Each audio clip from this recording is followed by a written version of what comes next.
नमस्कार दोस्तों, the stocks junction पर आपका स्वागत है। साथियों, आज इस वीडियो में हम बात करने वाले हैं ऐसे दो टेक्निकल इंडिकेटर्स के कॉम्बिनेशन के बारे में जिनको यूज़ करने के बाद ट्रेडिंग में प्रॉफिट प्रोबेबिलिटी डबल से भी ज़्यादा हो सकती है। और इस कॉम्बिनेशन को यूज़ करने के बाद अगर आप एंड ऑफ मंथ अपना रिव्यू करते हैं तो आप अपने आप को प्रॉफिट में ही पाएंगे। पर दोस्तों, कभी भी किसी टेक्निकल इंडिकेटर को अकेले यूज़ करना आपको प्रॉब्लम में भी डाल सकता है। इसलिए हमें कंफर्मेशन के लिए एक दूसरा टेक्निकल इंडिकेटर भी ज़रूर यूज़ करना चाहिए जो कि प्रॉफिट की संभावना को चमत्कारिक रूप से बढ़ा देता है। तो फ्रेंड्स, भविष्य में एक बात अपने दिमाग में उतार लें कि कभी भी किसी इंडिकेटर को ब्लाइंडली फॉलो नहीं करेंगे। एक दूसरा इंडिकेटर भी ज़रूर यूज़ करेंगे। ज़रूरी नहीं कि ये इंडिकेटर वही होंगे जो मैं आपको बता रहा हूँ। ये इंडिकेटर कोई भी हो सकते हैं। तो इस चीज़ की आप बिल्कुल चिंता ना करें और बने रहें मेरे साथ। और मैं आपको विश्वास दिलाता हूँ कि ये मेहनत एक दिन आपको इतना एक्सपर्ट बनाने वाली है कि आप अपने आप अपनी सुविधा के अनुसार टेक्निकल इंडिकेटर्स को यूज़ कर पाएंगे। तो दोस्तों, ये दो इंडिकेटर्स हैं एक्सपोनेंशियल मूविंग एवरेज या ईएमए और मनी फ्लो इंडेक्स एमएफआई। चलिए दोस्तों, चलते हैं ट्रेडिंग व्यू प्लेटफॉर्म पर। दोस्तों, पर्सनली मैं ये प्लेटफॉर्म यूज़ करता हूँ। अभी मैं इसका बेसिक वर्ज़न यूज़ कर रहा हूँ। इसका एडवांस वर्ज़न पेड है, आप चाहें तो ले सकते हैं। पर मैं जहाँ तक मेरी नॉलेज है, इसमें बिगिनर्स के लिए बेसिक वर्ज़न बहुत होता है। तो पहले बात करते हैं एक्सपोनेंशियल मूविंग एवरेज की। फ्रेंड्स, ये कोई रॉकेट साइंस नहीं है। ये सिर्फ स्टॉक के रिसेंट प्राइस को इम्पोर्टेंस देता है और किसी भी स्टॉक के प्राइस को ट्रैक करता रहता है। ये किसी भी स्टॉक के प्राइस का रिकॉर्ड ट्रैक करता है और इस रिकॉर्ड के बेसिस पर ट्रेडर्स ट्रेड लेते हैं। दोस्तों, कहते हैं कि शेयर मार्केट में कल क्या होगा ये कोई नहीं जानता है, और ये बात सही भी है। पर अगर टेक्निकल इंडिकेटर्स का सही यूज़ किया जाए तो ट्रेडिंग सच में बहुत आसान हो जाती है। दोस्तों, एक्सपोनेंशियल मूविंग एवरेज भी कई प्रकार के होते हैं, जैसे 20 days EMA, 80 days EMA, 100 days EMA, 200 days EMA. पर फ्रेंड्स, जो स्विंग ट्रेडिंग के लिए हम टेक्निकल इंडिकेटर यूज़ करते हैं वो है 20 डेज़ ईएमए, और ये सबसे सही माना गया है। ऐसा नहीं है कि आप 80 डेज़ या 100 डेज़ ईएमए की हेल्प से स्विंग ट्रेडिंग नहीं कर सकते हैं। कर सकते हैं, लेकिन आपको प्रॉफिट बुक करने के लिए थोड़ा पेशेंस रखना पड़ेगा।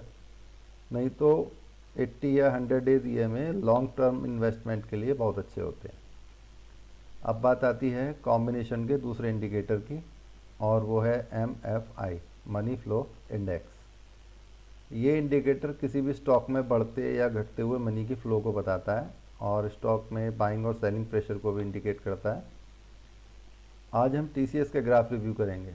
दोस्तों, यहाँ टीसीएस के चार्ट में सबसे पहले जो हम कैंडलस्टिक पैटर्न यूज़ करते हैं वो है हेकेनाशी। आप चाहें तो नॉर्मल पैटर्न भी फॉलो कर सकते हैं, पर पर्सनली मैं हेकेनाशी पैटर्न फॉलो करता हूँ क्योंकि ये बहुत स्मूथ होता है और ये पैटर्न समझने में आसान होता है। फ्रेंड्स, कैंडलस्टिक पैटर्न के बारे में हम लोग अलग वीडियो में बात कर सकते हैं। अभी फ़िलहाल हम यहाँ ध्यान देंगे टीसीएस के ग्राफ के रिव्यू पर।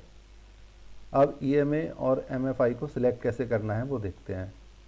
सबसे पहले ट्रेडिंग व्यू में फंक्शन में जाकर ईएमए सर्च करना होता है और इसको सिलेक्ट करना होता है।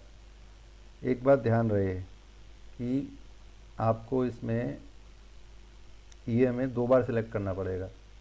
पहला ईएमए होगा 20 डेज़ के लिए और दूसरा ईएमए होगा 100 डेज़ के लिए। ये आपका ईएमए सिलेक्ट हो जाएगा और सेटिंग में जाकर इसको पहला जो ईएमए है उसको आप 20 डेज़ के लिए सिलेक्ट करेंगे और दूसरा जो है वो 100 डेज़ के लिए। तो ये आपका ईएमए तो तैयार है, और अब इसके बाद आपको सर्च करना है एमएफआई। तो जैसे ही हम एमएफआई को सिलेक्ट करेंगे तो ये भी आपका यहाँ ग्राफ के नीचे ऐसे इस तरीके से आ जाएगा और इसकी सेटिंग आपको डिफ़ॉल्ट रखनी है। तो अब आपका सेटअप रेडी है।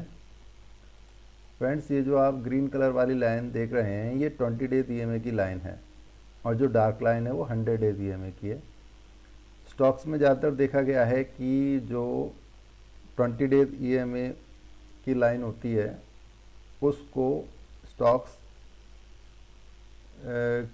का जो मूव होता है वो उनको टच करने के बाद एक बार अप मूव दिखाते हैं। मैं अपनी बात को दोबारा रिपीट करूँगा। स्टॉक्स में ज़्यादातर यह देखा गया है कि वो 20 डेज ईएमए को टच करके फिर से अप मूव दिखाते हैं। जैसा कि आप चार्ट में देख सकते हैं कि जब तक कैंडल 20 डेज ईएमए लाइन को टच करके ऊपर ना निकले स्टॉक में एंट्री कभी नहीं लेनी चाहिए।